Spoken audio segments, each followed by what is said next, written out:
Ladies and gentlemen, Steve Jobs.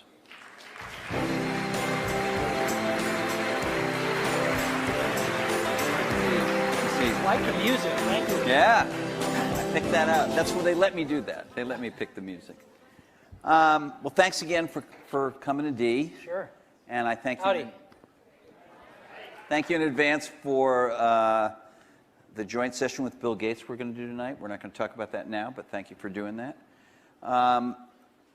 Let me ask you a question that may seem odd. You've changed the name of Apple this year, and you certainly have this enormous business that I think 10 years ago people wouldn't have expected you to have in music. So what businesses is Apple in? Yeah, Apple's in 2 businesses today and a hobby, and we're about to add a 3rd business. So we'll very shortly be in 3 businesses and a hobby. A hobby. A hobby. Okay. And the businesses are, one, our Mac business, which we love and is growing really well. The second is our music business, and each of those 2 are about $10 billion businesses for us. And the 3rd business we're about to get in is the phone business, handsets. You have a phone? You're about to have a phone? About to have a phone. I had no idea. Yeah. Yeah. Okay. And I'll send you one. Thanks. And then the hobby is Apple TV. And it's the reason I call it a hobby is because a lot of people have tried and failed to, make that a business. Everybody from, TiVo to Microsoft to, everybody's tried, and it's a hard problem. And so we're trying, and it's a business that's, hundreds of thousands of units a year, but it hasn't really crested, to be millions of units per year. And I think if we work on it and improve things over the next year, 18 months, we can crack that. I want to come back to that because you have something to show related to Apple TV today. In your first couple of appearances here, I asked you, you gotten good critical reviews on the Macs that you did after you came back to the company, and you introduced the iMac and the new laptops and so forth. But your share, the needle didn't seem to move on your share. From what I can tell, something is happening with share there, or at least with sales. So talk about the Mac business and where you think it is. Well, we all use Macs at Apple. We love the Mac. And so we're steadily trying to improve things, as everybody in our industry is. And we think we make the best notebooks in the world. We think we make the best desktops in the world. And our share in notebooks is ahead of the industry. We're about 2/3 notebooks, 1/3 desktops, and the industry is about 40% or so notebooks. And we've always been a little ahead there. And I could see a time when notebooks are even going to be, 80, 90% of what we sell. We're also always improving our operating system. Generally, we have a release every 18 months or so. And we had a really big release about 18 months ago that we didn't get much credit for, but it was actually Mac OS X Tiger, which is our current release, on Intel. Because we switched the whole product line to Intel processors. And that's for anyone that's ever tried to do anything like that, that's a huge thing to do. And we did it really well, I think. I mean, it was very seamless for the customers. And so that worked very well. And the growth that we've seen over the last several quarters, really since we got through that Intel transition, has been about 3 times the market growth rate. So we've been picking up market share for the last, In other words, the overall PC growth rate is X, and Mac growth is 3X. Yes. Is that worldwide or U.S.? That's worldwide. And in the U.S., if you parse out the U.S. numbers, it's even more than that. It approaches 5X. And your market share is what? Around 6 or something, or am I wrong? If you measure it worldwide, it's like 3. If you measure it in the U.S., depending on who you listen to, it's 5 to 6. If you look at U.S. retail for notebooks, it's 12. So it depends on how you tweed the numbers together. There aren't really great numbers out there. As an example, if you look at U.S. retail, we have double-digit market share, but it doesn't include our web store, but nor does it include Dell's web store. So since Dell doesn't give us their numbers, we can't really calculate what the consumer market share might be versus the enterprise market share. this is going to sound like a funny question, but there are people, when you change your name to Apple Inc. and you announced that you were doing the iPhone in addition, of course, to the iPod and the Apple TV, there are people who said, well, this is your gradual exit out of the computer business, the personal computer business. Do you remain committed to the personal computer business? Oh, yeah, totally. Totally. I mean, as an example, if you come to our Worldwide Developer Conference, which is a week from this coming Monday, we'll have the largest attendance we've ever had there, and we're rolling out the next generation of our operating system, Leopard, which will ship in October. No, it's massive investments we're making in that business. We love it. Okay. We haven't seen a big change in the iPod. If we put iPhone aside, and you did identify it as a separate business. I know there's an iPod in the iPhone, but for a while, are you planning some big new iPod model or iPod platform or change? So a while means since last September. Since last September, Yes, right? This is a fast-moving business. Right. Yeah, we generally don't talk. Yeah, but last September you didn't do a whole. It wasn't like you introduced the Nano last September or something like that. New Nano. A new Nano, I understand, but I mean, not a whole new model of the iPod. Okay. Okay, so. It sure felt like that with all the work that went into it, but I'll concede to that. So I wasn't taking your feelings into account. I was just looking right. at the. So, as we look forward, all I should really say is that we're working on the best iPods that we've ever worked on, and they're awesome. And I can't wait till they're done. Okay, all right. Moving right along. What phone are you carrying? You have a phone with you? Oh yeah. Yeah. You want to show it? You want to Sure. wave it around? Just a little thing here. Best iPod we've ever made, by the way. That's the best iPod you've Best ever iPod we've ever made. Best phone we've ever made, too. Yeah, that's great. Are you still on track to ship that when? Late June. Late June. Yeah. That means like the very last day of June, or what does that mean? Yeah. No, I would say in the latter part of June. The latter part of June. Okay, and it'll be available in volume. It's. Sure hope so. Yeah, and well, you and other companies have sometimes shipped products, and the I know. volume wasn't there right at the beginning. So I think we'll ship a lot of them. Will it be enough? I don't know. I hope not. Okay. And do you expect to sell most of these at your own stores or through Singular, or do you have? We're going to be selling these in our own stores and through Singular, which is now the new AT&T. Yeah, thanks. And just like the old AT&T, yeah. and they've got You're a lot nicer to cell phone companies than you were last time you were on the stage here. It's really interesting. I don't know what to do. We've gotten to know some of the players, and we haven't sold a phone yet, but Singular's been really great with us, I have to say. By leaving you alone, basically. No, actually not by leaving us alone. They did a deal with us. We did a pretty different kind of deal than they'd ever done before. And it bent it bent or broke a lot of their rules. They'd never done anything like this. And they did it with us without ever seeing the phone. We wouldn't show it to them. And so that's what we call due diligence? I mean, you know what it was? It's like, and we kind of did this in return because we don't know much about how they work either. If you talk to great venture capitalists, they'll tell you that they invest in people, not ideas. Even if the ideas are great, they're really investing in the people. And I think Singular invested in us. They took a gamble on us. And likewise, we took a gamble on them. And so I will never forget that. Why do you think they did it? Do you think they did it because they wanted to associate your brand with theirs? You have a hot brand. They're relaunching their company. I think they did it for two reasons. The first reason they did it was because music on phones hasn't been so successful so far. And they really wanted to do something good with music on phones, and they knew with the iPod built into the phone, we could do that.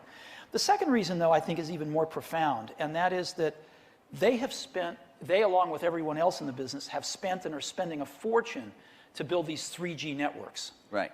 And so far, there ain't a lot to do with them. People have not voted with their pocketbooks to sign up for video on their phones. It hasn't really worked. So they've got a lot of bandwidth, but these phones are not capable of taking advantage of it because their internet experience is so poor. You've used the internet, or you've tried to use the internet on your phone, and it's terrible. They have lousy browsers. I mean, you don't get the internet. You get the baby internet or the mobile internet or something bizarre. And what people want is the real internet on their phone. And they believe that we could deliver that. And we are going to deliver that. And so we're going to be able to take advantage of some of the investments they're making in this bandwidth, I think, in an entirely new way. We'll see.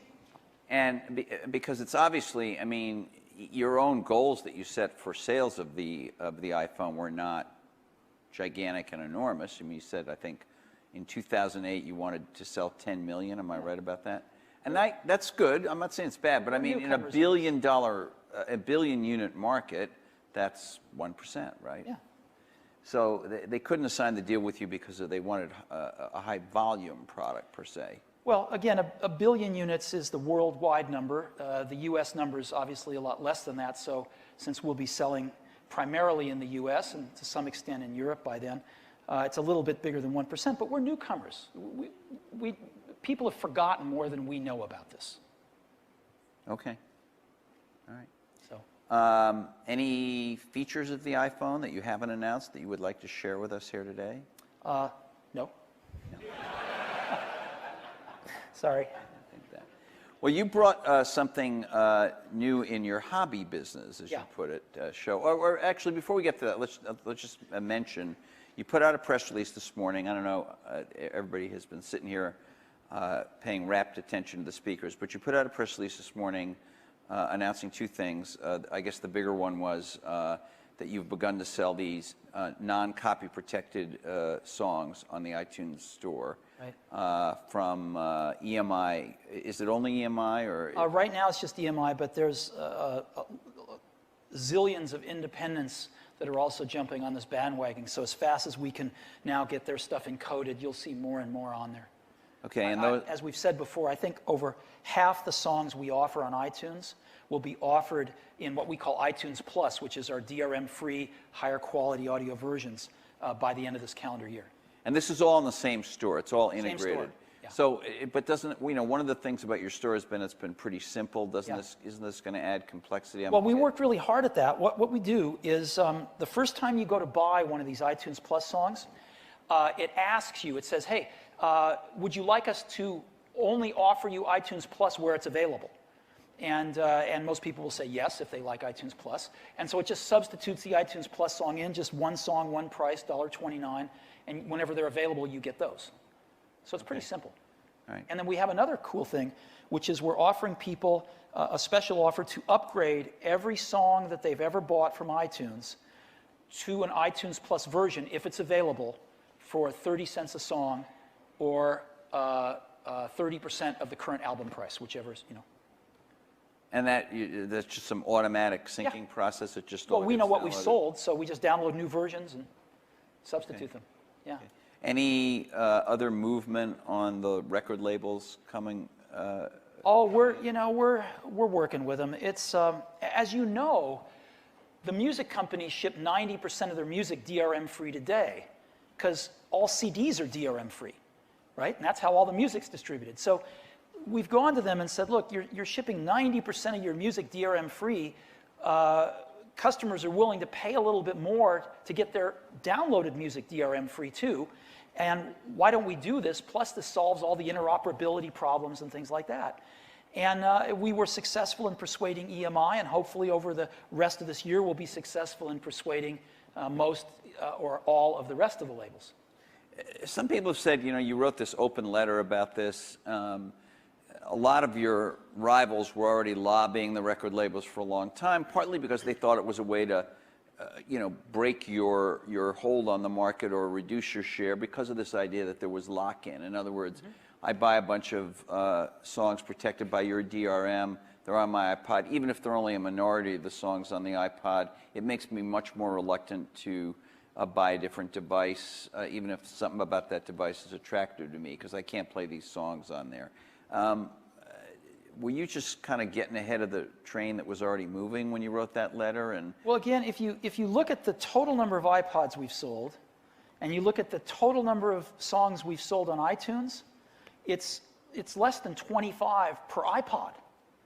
So, and the average iPod user has hundreds of songs on their iPod. right. So they're clearly not getting the majority of their songs from iTunes. It turns out they're not even getting even a medium-sized minority from iTunes. And so this whole notion that somehow we have a lock-in, that iTunes is locking people in to buy iPods, is ridiculous. And since iPods can take any, they can take any MP3 from anywhere and play it, Right. the notion that if you buy an iPod, you get locked into iTunes is equally ridiculous. You can get MP3s from anywhere. Matter of fact, most people do. They rip their CDs or they get music in other ways. In other ways. And the vast majority of their music they get in other ways. So the way we've always felt is if we have the best music player, we're going to sell iPods. If we have the best music store, we will continue to pioneer people buying music. And we work really hard on both of them, but we've never felt that one was significantly helping the other. We felt that we had a great solution here, and people were using Well, your business, or this part of your business, is really the iPod. I mean, I know that I think you make a little money, or at least you don't lose any money on the iTunes store, but the business is the iPod, not the, the business. Well, there's three pieces to it. There's the iPod, there's iTunes, the jukebox, which runs on PCs or Macs and is free, right? And you don't even have to use it with an iPod if you don't want to. As a matter of fact, many people don't. And then there's the online store in the cloud, right? Right. But the iPod is the biggest part. I mean, the iTunes, the client, makes the is most free. money. The store doesn't make all that much money because most of whatever I pay for a song goes We give to the music label. companies, that's right. So, your big business is the iPod, and the Correct. question is, do you jeopardize that when DRM goes away by breaking the kind of the hold or the tie between the store and the Well, again, if people are getting, the vast majority of music for their iPods from places other than the iTunes store, I think the iPod's winning because it's the best music player, or it's the preferred music player. And our philosophy is we better make the best music players if we want to keep winning. So we work real hard at it, and hopefully we will continue to do that. Is the iPhone a wireless iPod, or is it a phone that has an iPod in it? I know that sounds weird, but I mean, what's the It's right three way for things. people to think about It's that? three things. It's the best iPod we've ever made. It's an incredibly great cell phone. People are probably overlooking that part of it, thinking, well, all cell phones are the same. But we've really revolutionized how you use a cell phone. If it was nothing but a cell phone, it'd be really successful. And then the third thing is it's the internet in your pocket for the first time. And if it was any one of those three, it would be successful. If it was just the internet in your pocket, it would be what the Sony Milo aspired to be. If it was just the best iPod we've ever made, we'd sell a lot of them with that. And if it was just a phone, we'd do pretty well with that too. But it's all three of them. And they play off each other. How much debate was there? I don't even know if you have any debate at Apple. I don't know, but Lots. really? Yeah. But I always imagine that it's like the UN Security Council and you have a veto, right? No, it doesn't work that way. If you want to hire and keep really bright people, then you can't tell them what to do Okay. very often. Right. Okay. Like once a year, maybe twice, you get to do that. You can just overrule. You have a but- silver bullet now and then, but basically you don't do that. So at Apple, it's about ideas, and we argue about ideas constantly. So, how much argument or debate was there about the decision not to have a physical keyboard on the iPhone? None. None. None. No. So there's this whole world of millions of people, and if you look at RIM, sales are growing. People who are absolutely addicted to these devices with physical keyboards, and you guys you had no one Yeah. in Cupertino who thought that was a good idea. Yeah. Really? Yeah. Why? Why not? For a few reasons. One, once you actually use a touch display like this, it's like Hi there. That's our official photographer. I It's see. okay. Hi, official. He's taken your picture before, yeah. Sounds like a machine gun. All right. So Well, that could be your next hobby product, you know, a quiet camera. That would be good. once you use this magical display, there's no going back. It's unbelievable. And so there's a few advantages. Number one, we actually think we've got a better keyboard. And it takes a few days of getting used to it, you know, like it does with any small keyboard. But I'll bet you dinner that after using it for a week, when you do get your hands on one, you will think it's really great. Really great. Because That's we a can pretty do things. gutsy bet, because most of these on-screen, all of these on-screen keyboards I've tried, I have not thought were as good as a physical keyboard. But yours is better. Yeah, we think so. Again, it takes a week to. Basically, you have to learn how to trust it. Once you learn how to trust it, you fly. Yeah. Okay. All right. And the other nice thing about it, of course, is that we can use that physical space for other things when you don't need a keyboard. Right. That And gives the other you a thing, big screen. and you can keep changing the user interface as you come up with new ideas, new applications. And we were talking with the folks at Singular one time, and they said, well, we have to have a button for this. And we said, oh, don't worry about that. We'll add it after we ship. And they hadn't seen the phone yet. They didn't know anything about it. And they looked at us like, huh? Yeah. We said, don't worry about it.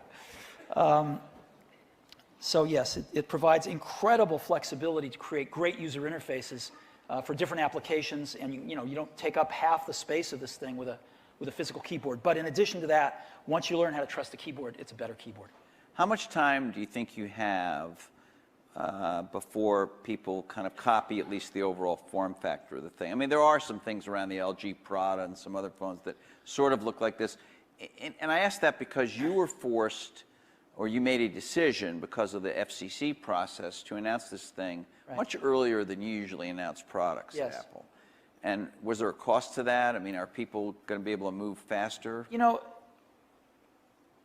if you zoom out of the whole thing and you say, why does the iPod exist? Why is Apple successful in this business? What would the answer be? It would be because the Japanese consumer electronics companies, who were the preeminent hardware makers of consumer electronics until recently, couldn't do software as well as needed to be done. Right? Yep. If you really look at the iPod, it's software. It's a software product in beautiful hardware. It's software in the device. It's, as we said, software on the PC or the Mac, and it's software in the cloud with the store. It's software wrapped in a beautiful package.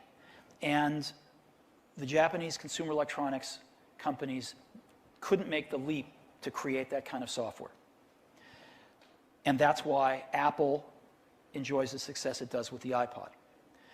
If you look at handsets, it looks very similar. The handset manufacturers have got their hardware down, but they haven't been able to make the leap to software. And just like with Plays for Sure and stuff, Microsoft has some software that they can go license, but it's on a fairly small number of phones, and it's of a certain caliber. And so if you really look at an iPhone, it's software wrapped in really wonderful hardware. And so people, the usual suspects, will try to copy the hardware. And it will take them some time, and maybe they will, and maybe they won't be able to copy the hardware. But the software is at least 5 years ahead of anything we've seen out there. And it's really hard to do it. We've spent years working on this, but remember that we started with an operating system that we've been working on for well over a decade when we started. And we started with a browser, Safari, which is what's in iPhone, which is regarded by many as the best browser in the world. All right, but I have to stop you there. Yeah. Does the iPhone, it doesn't really have the entire Mac OS X operating system, which is gigabytes and gigabytes on the computer. It doesn't really have the entire Safari browser, which I don't know how much space it takes up, but more than you've got on the phone, right? I mean. So the answer is yes, it does. And the entire Mac operating system is, when you get it on a disk, is gigabytes. A lot of it's data. If you take out the data, What do you mean by data? Well, we don't need foreign languages? Yeah, and we don't need every desktop pattern that we ship. We don't need every sound file that we ship. If you take out the data, the operating system is actually not that huge.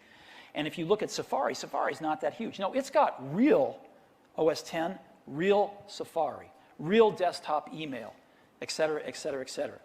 And we own those apps, so we could take Safari and take all of that work that we put into it and put a very different user interface on it to work with the multi-touch screen.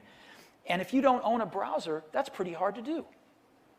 You know, so it's an amazing amount of software. So theoretically, there's a business decision and a technical issue here. On the technical side, theoretically, could a Mac OS X app run on an iPhone if you thought that was a good idea? Well, we don't think that's a good idea. Yeah. And obviously, we don't want to have a mouse on our phone, and we don't have pull-down menus and things like that. So we think there's a very different user interface for the phone. Okay. Talk to me, I want to get up and do this demo in a second, but to lead up to that, one of the big kind of holy grails has been to have a great pocket internet device, and you're working on that. One has been to connect the internet or the content on your computers and the internet to your TV. And I talked a little to Les Moonves about that. Obviously, Microsoft has, as you pointed out, made some previous efforts. Sure. They have a new effort where the Xbox sort of serves that function, and there are, you know, millions of Xboxes out there. This is what Apple TV, I think, is about. Why do you describe it as a hobby? Why isn't it something that is just, it's $2.99? I mean, when I tested it, it was very easy to set up. You can bring it into a house that has absolutely no other Apple products in it. It could be an all Windows household. Right. As long as you have iTunes on those machines, your photos and all that stuff will show up on your TV. Why isn't it like dead simple to imagine people wanting to buy that in large numbers? You know, I think what everybody's tried, and the place where we've come from too, is coming from the personal computer market. You first think about getting content from your PC into your living room on your widescreen TV. And I'm not so sure that's really what most consumers want. I mean, yeah, it's great to show your photos, it's great to play your music that you have on your PC wirelessly and get that all on there. But we tend to think of that as the entree. And the more we think about this, the more we think that might just be the peas on the side, you know? And that the entree really might be things that you get directly from the internet. But interestingly, when you introduced Apple TV, it was only the peas that you were talking about. So today, we're learning. Today, are you going to talk about the? Yeah, I brought something to show you if you'd like. Okay, let's do it. So I'm telling you, leopard delayed again. He's so mesmerized by these. I mean, so again, it's one more piece of the puzzle, but it's amazing how fun it is to watch this stuff in your living room rather than just on your computer. So this is the first thing or additional feature of Apple TV that goes right out to the internet and gets you something other than a preview. You can actually get full videos. Why not just build in a feature that lets me go anywhere on the internet and get any video that's out there? That's a good idea. Yeah. Let's do it. Are you going to do it? I think, you know, in the fullness of time, I think that all these things are going to percolate from us, from others, and there'll be all sorts of interesting things happening. And we're going to be there with our collection of interesting things. But you're going to have a collection of interesting things rather than me, the user, with my Apple TV. Like if I have a Mac, I can go anywhere on the internet and see anything. With an Apple TV, it looks like you're doing it in a little more structured way. Why? Why not put some kind of browser, video browser or something on there? Oh, I think maybe you'll see stuff like that. I think a normal web browser is not necessarily what people want in their living room. But I think you will see stuff like that. Yeah. Okay. And so even with the human slingshot and the quick change that's lady, my species. That's Scary. That's not going to take it from a hobby to a real business. You know, I use the word hobby just because it's a little provocative in the sense that the iPod started this way.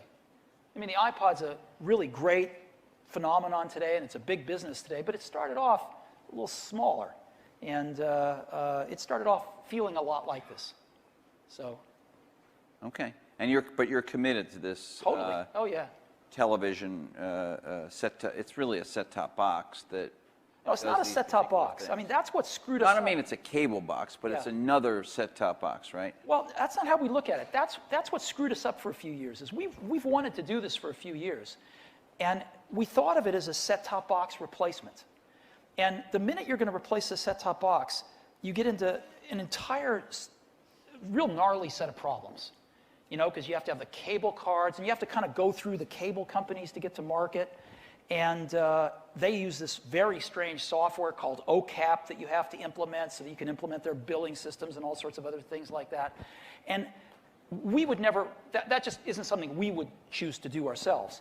And so we didn't do it. We didn't do it because we couldn't see a go-to-market strategy that made sense.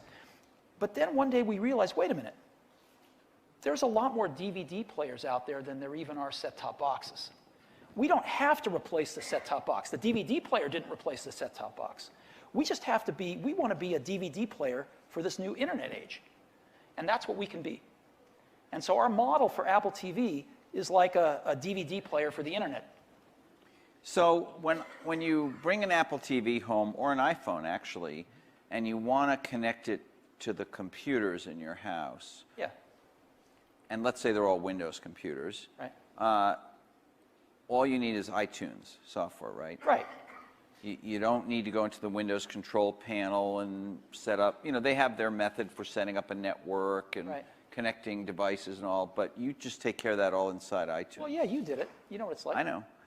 So the question is, how many copies of iTunes are out there? Lots. No, but I mean, okay. Compared to the number of iPods, is it 50% more than the number of iPods, or several times more? Several times. So there's like 100. I think your announced figure of iPod sales is 100 million. You're saying this could be 300 million copies of iTunes, or more. Or more. Yeah. That makes it one of the most ubiquitous correct. pieces of software out there. Yeah. Obviously, not as much as say Windows or something, right. But there's a lot. There's yeah. a ton of them, and almost all of them are on Windows computers. Statistically, yes.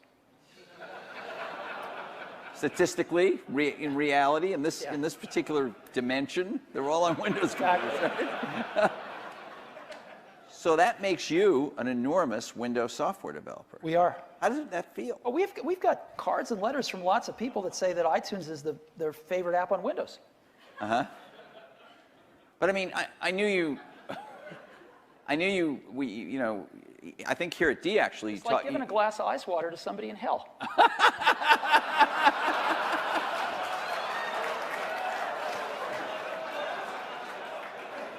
There's that humility. There's that Steve Jobs humility.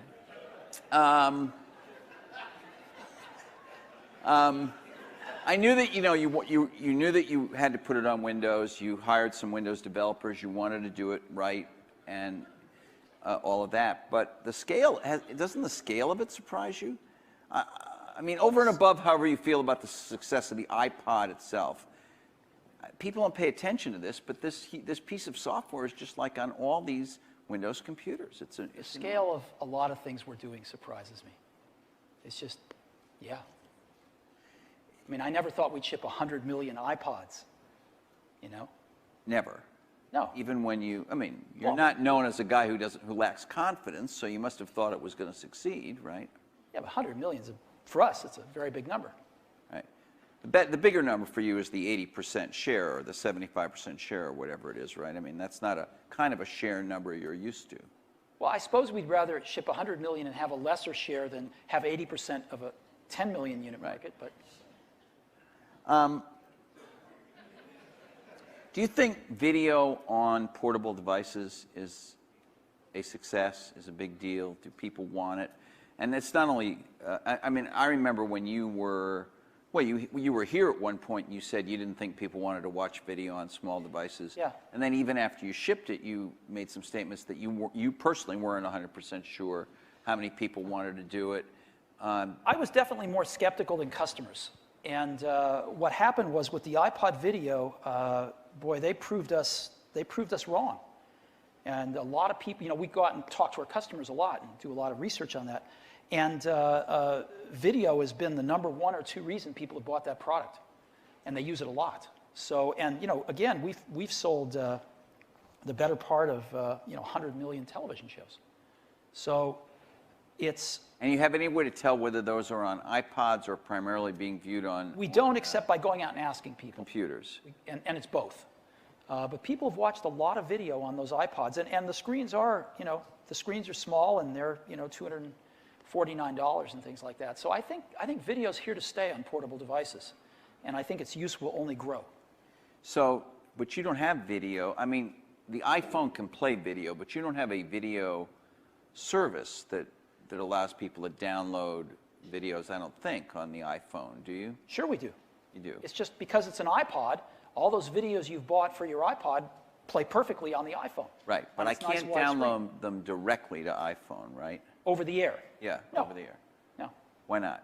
I mean, I mean, you know that a lot of the cell phone carriers, including AT&T, are doing this. Yeah. You know that Qualcomm has this whole new, essentially, cell phone television network that they've started. I mean, this is a big deal, and it's a big deal in other countries. Yeah. You're bringing out this phone with this Well, people have tried it with music so far, and it's failed. And part of the reason that it's failed is that a phone isn't necessarily the best place for discovering or browsing through large catalogs of music to figure out what you want to buy. All right. And then when you download it to the phone, it costs more money because the airwaves cost more than the terrestrial internet. And then when you get it on your phone, you've got to sync it back to your PC anyway, because if you lose your phone or trade in your phone, you don't want to lose a few $100s worth of music. So you can either buy it on your phone for more money in a less good environment and sync it back to your PC, or you could buy it on your PC in much bigger screen, easier way to buy, and then sync it to your phone. And we've got 100 million iPods we've sold that people know how to sync to their PCs. They know how to buy music on iTunes, and it's just second nature to just sync it to the iPod. So you have no plans at the moment to put any version of the iTunes store, either for music or video, on the iPhone itself, despite the fact you have a big screen and you have this non-baby operating system. And we certainly have nothing to announce today. Oh, really? Okay. All right. Well, why don't we take some questions, and then we'll go to lunch. Yes, sir. Hi, Steve. Eben Pagan, Hot Topic Media. I read in an article that you personally still pick up the phone and call to recruit people. And I'm wondering, you have any tips on what you look for and how you look for it in talent? Oh, that's a long discussion, but I will say... Take as long as you'd like. It's his conference, actually. I would say that I think, in our businesses, we don't build $4 billion semiconductor fab facilities that provide barriers to entry to competition and things like that. We're not a capital-intensive industry like that. And so all we are is our ideas, which means all we are is our people. And that's what keeps us going to work in the morning, is a chance to hang around all these great, bright people. So I've always felt and still feel even more strongly that recruiting is like the heart and soul of what we do. And it's really important. Thank you. Yeah. Blake. Hi, Blake Recorrian from Sling. Two questions, two-part question. One, Steve, you mentioned 3G and the lack of high-quality applications for 3G. Absolutely agree, but the iPhone is a 2.5G phone right now, right? So can you comment on that? Sure. Well, it's actually a really interesting thing. It's a 2.5G phone plus Wi-Fi. Right. And it automatically switches to Wi-Fi whenever it finds Wi-Fi. And it just switches to the fastest network automatically, and you don't even have to think about it. And, I'm in this industry, and we were the first people to ever ship Wi-Fi in a notebook computer and, have the first cheap Wi-Fi base stations out there and stuff. So we're really into it. Ship the first G, ship the first N. And so we're really, we're around Wi-Fi all the time. The iPhone has a feature that when you're in a place, if you choose to join a network, it remembers that. If you're in the same place, it'll just automatically join that network if it's the fastest one. But when you're in a place where you've never joined a network and it finds them, it'll just alert you to that and say you want to join one of these things. And so, I live in Palo Alto, so there's a fair amount of Wi-Fi, I would figure, but it's everywhere. You walk 10 blocks, and you're going to encounter 50 Wi-Fi networks. Some of them are people's personal ones that you can just, take a ride on. Others are in stores of one form or another. It's everywhere. And there's like 10 times more Wi-Fi out there than even I thought there was. And I live in this industry every day. So Wi-Fi is, of course, way faster than any 3G. And Edge turns out to be pretty fast, too, actually, because it's a point-to-point connection. I've been really surprised at how good Edge is. And then the second question is, you talked about the internet in your pocket, and so I would assume that the whole beauty of the internet is its diversity and its totality. So how is it going to be internet in your pocket when it's over one of these orifices, or through one of these orifices? Orifices? Will it be? Yeah, there was a guy who mentioned last year about these orifices. Oh, if you remember? Yeah. How is that going to happen? I mean, the open internet, does that mean it's full-blown internet functionality over the singular network? Yes. Cool. That's what it means. Great. Thanks. Yeah, over here. Hi, Brian Quinn from Dow Jones Online. I want to talk about one of Walt's favorite topics, which is advertising. And Apple's done some of the most memorable advertising in history, from the commercial was voted the best of all time, 1984, to the Think Different campaign, to the iPod Silhouette campaign, and the campaign that's on now, which I think is just wonderful, the Mac versus PC. The question I asked you, though, is more about media choice. And when you think of Mac, well, you wouldn't say arguably, but the far superior operating system. But for the most part, Apple has really never advertised Mac on the internet. Those of us who sell online advertising think of what a great opportunity, because 95% of the people that would see your Mac advertising are using the inferior product. And I'm just curious about if you see that as an opportunity that you've missed, or it's just not top of mind. But advertising the Mac, actually, a lot of people are using an inferior product would seem to be a good opportunity. Well, without getting into that, I can say that our Mac versus PC campaign, we do advertise on the internet quite a bit. But not on those porn sites that you were talking about. Over here. Brian Deere from Eventful. Steve, all indications so far are that the iPhone is, like you say, a beautiful piece of software wrapped in a beautiful piece of hardware. Oh, thanks. And the fact that it's running on OS X is a fantastic development. I think I would speak for many developers, perhaps thousands of independent developers, who would love to write apps for that platform, because I believe it's going to be a tremendous platform for the future. But the indications are so far that it's closed, and I was wondering if you could comment on that, and do you see it opening up for developers in the future? Sure, it's a good question. This is a very important trade-off between security and openness, right? And what we want is we want both. We want to have our cake and eat it too. And so we're working through a way. We've got some pretty good ideas that we're working through. And I think sometime later this year, we will find a way to do that, because that is our intent. Find a way to open it up so that third-party developers Find a way to can let do it. third parties write apps and still preserve the security. But at the start, until you get that in place. Until we can find that way, we can't compromise the security of the phone. This is something Is that this has a to network issue? Is this an AT&T issue? I mean, when you say the security of the phone? I won't mention names, but I've used, we've all used a lot of smartphones that crash more than once a day. And the more third-party apps you put on them, the more they crash. And we don't, nobody's perfect, but we'd sure like our phone not to crash once a day or more. And so we would like to solve this problem. I think we're going down some really good avenues to do it. If you could just be a little more patient with us, I think everybody can get what they want. Thank you. Yep. Over here. Jim Balcom with Polyfuel. Steve, I must be one of the weirdos. Thank you very much for this video iPod. My kids and I watch all kinds of TV shows, even sharing with one little screen and one earphone in each of our ears. So thanks very much. We're one of the weirdos that does that. We work with a lot of the Asian consumer electronics companies that you say don't do software particularly well. And we're working to try and help enable them to run extended runtimes on their portable devices so that they can get these devices to deal with live TV. And one of the things that they complain about is that limited battery runtime is one of the things that's limiting their ability to do that, or people to buy that. What's your view on that? Well, I think when you're talking about a portable device, whether it be a notebook or an iPod or a phone, it's all about power. It's all about battery life. And so, fortunately, we've been fighting that fight for a long, long time with our notebooks, right, with our Macs.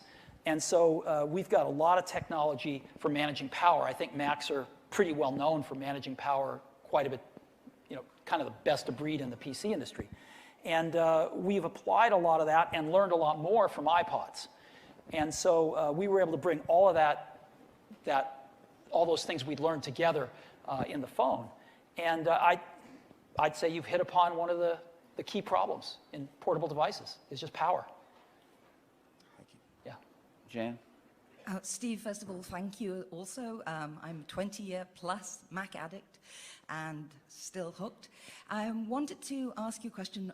2 years ago when you were here, you'd had a really rough time, and I asked you how you were. Apple is healthy, and you had been through all kinds of hell.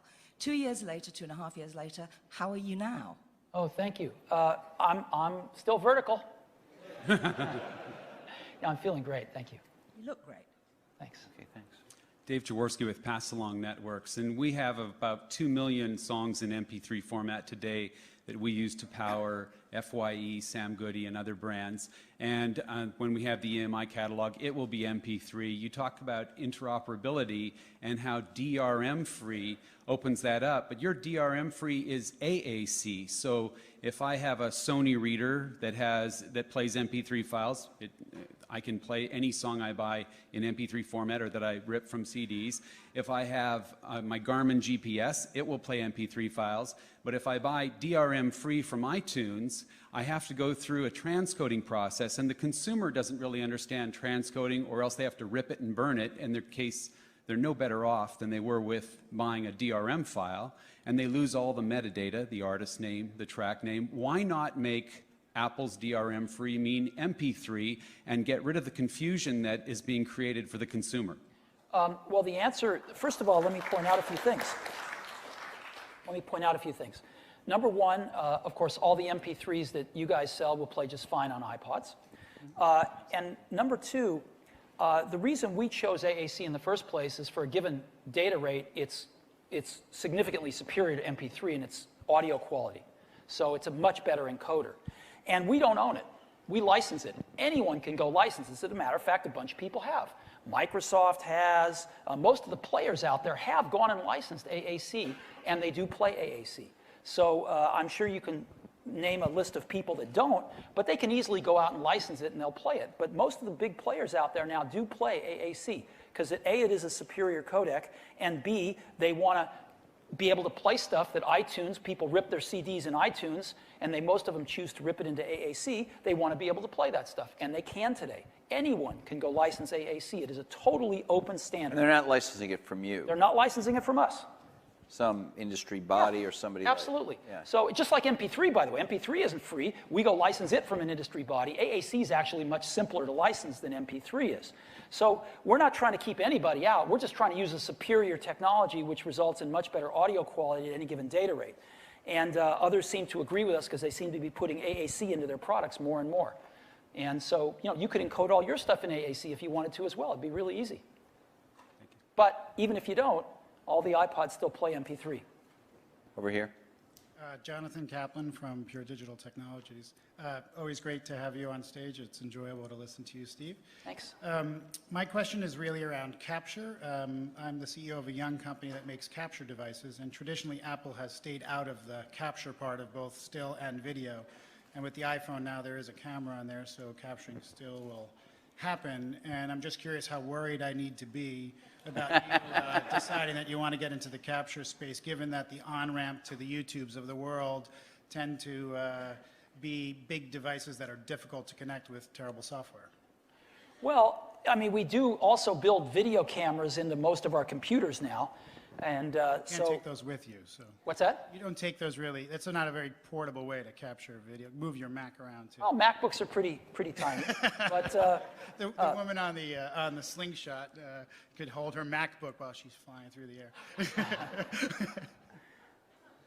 Phil Schiller held a MacBook as he jumped off a, yeah. But we're not planning on getting into the camcorder market. That's a great answer. That's what your answer. Love that. We actually have time for one more question. I'm sorry, right over here. Thank you. Steve, thanks for being here. I'm Scott Heiferman from Meetup. You shook my world. You have been a hero of mine when I heard, when I was 12 years old, that you challenged John Scully to change the world. You seem obsessed with, I was going to ask a silly question, like do you read the fake Steve Jobs blog? But the real question here that is meaningful to me is, what, you're obsessed with Hollywood and entertainment and all these, these movie trailers and stuff, but is that irrelevant, or what really changes the world moving forward? I have read a few of the fake Steve Jobs things recently, and I thought they were pretty funny. And I get asked a lot if I know who it is, and I don't. But it is pretty funny.